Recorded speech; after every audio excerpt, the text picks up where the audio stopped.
Bismillahirrahmanirrahim. Langkah pertama yang dipikirkan munasabah ialah mereka ialah menemui Abu Talib, orang yang sangat disegani oleh Rasulullah sallallahu alaihi wasallam, agar menghalang anak saudaranya dari menjalankan kerja Islam yang dianggap mengancam mereka, atau sekurang-kurangnya tidak mencela Tuhan-Tuhan mereka, seperti mengatakan berhala-berhala itu tidak berkuasa apa-apa, tidak dapat memberi manfaat dan mudarat, atau meninggalkan ucapan-ucapan yang membodohkan orang-orang tua. Apabila mereka tidak senang dengan dakwah yang dibawa oleh Rasulullah sallallahu alaihi wasallam, mereka merasa terhina, mereka rasa dibodoh. Memang bodoh sungguh, dan memang hina sungguh. Mereka tak boleh jawab hujah-hujah Nabi sallallahu alaihi wasallam, sama ada hujah cakap ataupun hujah perbuatan. Lalu mereka fikir macam mana cara nak sekat Nabi daripada berdakwah. Akhirnya mereka bertemu. Caranya ialah bertemu dengan Abu Talib, pak saudara Nabi, orang yang jaga Nabi selepas ayah dia dan tok kiri dia meninggal dunia. Sudah tentulah Nabi akan segan, malu kepada Abu Talib.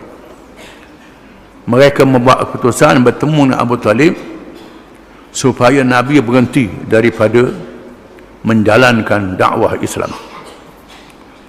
Rombongan menemui Abu Talib. Ibn Ishaq telah menyebut di dalam riwayatnya, beberapa orang pembesar Quraisy pergi menemui Abu Talib. Mereka menegaskan, wahai Abu Talib, sesungguhnya anak saudara kamu telah mencela Tuhan-Tuhan kami, menghukum sesat terhadap ibu bapa kami. Maka pilihlah sama ada kamu mahu melarangnya atau kamu serahkan urusannya kepada kami. Jika kamu juga mempunyai sikap tidak bersetuju dengan ajarannya seperti kami, maka kami mengharapkan kamu dapat melepaskan kami dari dipersalahkan. Abu Talib telah menolak rombongan Quraisy dengan cara yang baik. Lalu pulanglah mereka dengan perasaan yang hampa. Mereka pujuk Abu Talib, pujuk supaya larang anak saudaranya Nabi Muhammad sallallahu alaihi wasallam yang mereka rasa telah menghina Tuhan-Tuhan mereka, Tuhan yang salah, sesat, membodohkan fikiran orang tua yang menyembah berhala. Memang bodoh. Abu Talib kata, aku tak boleh larang dia. Abu Talib pun sedar bahawa anak saudara dia seorang yang baik, seorang yang betul. Cara mereka pujuk Abu Talib, kalau sekiranya mu ikut agama nenek moyang sama dengan kami, larang anak saudaramu, jangan buat lagi kerja dakwah ini. Sehingga Abu Talib memberi peluang yang seluas-luasnya kepada Rasulullah sallallahu alaihi wasallam untuk menyampaikan Islam. Hal ini menyebabkan kemarahan orang-orang Quraisy, bukan sahaja terhadap Rasulullah tetapi juga terhadap Abu Talib.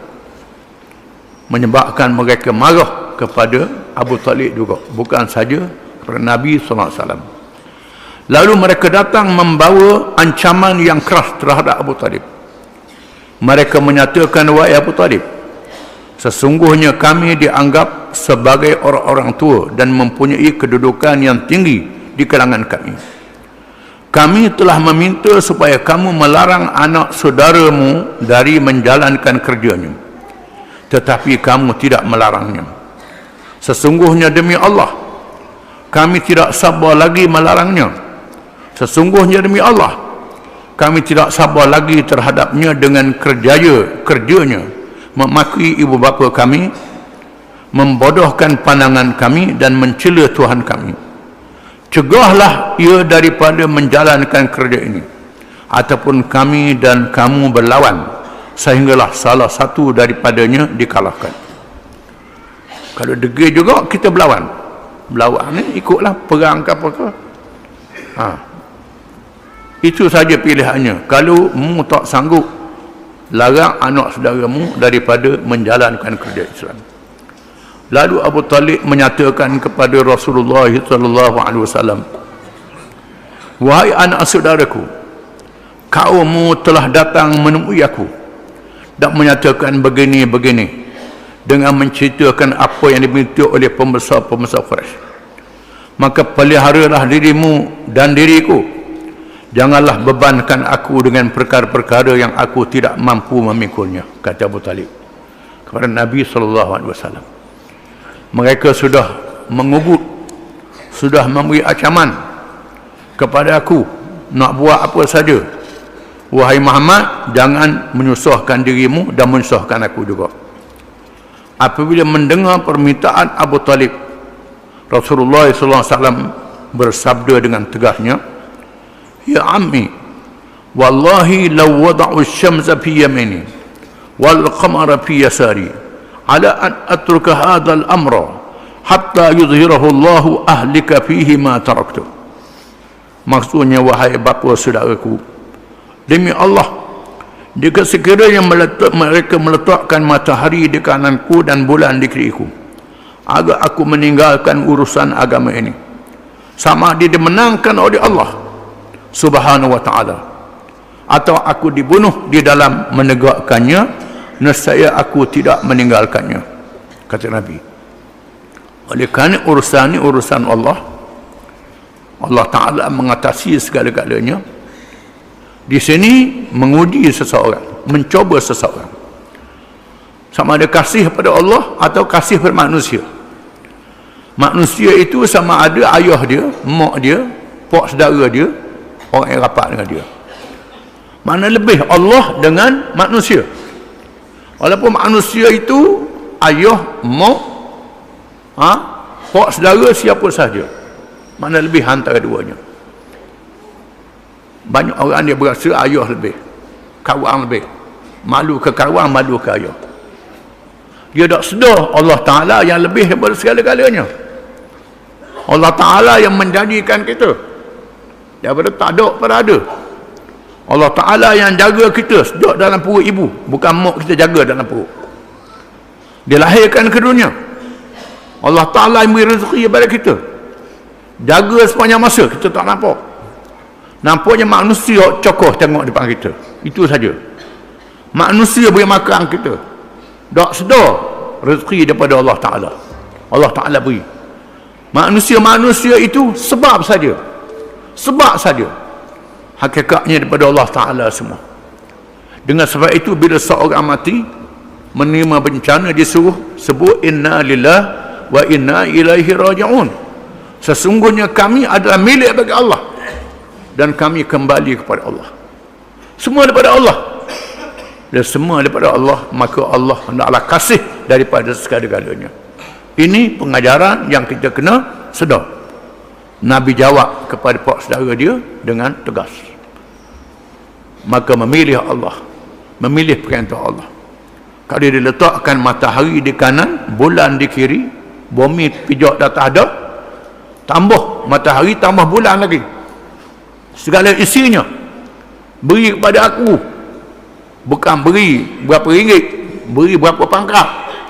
Kalau beri bumi, matahari dan bulan, beri pada aku, supaya aku meninggalkan urusan menyatakan Islam. Sama ada Islam menang ataupun aku mati, nescaya aku tidak akan berhenti daripada menjalankan tugas ini. Ini ketegasan yang ditunjukkan oleh Nabi SAW.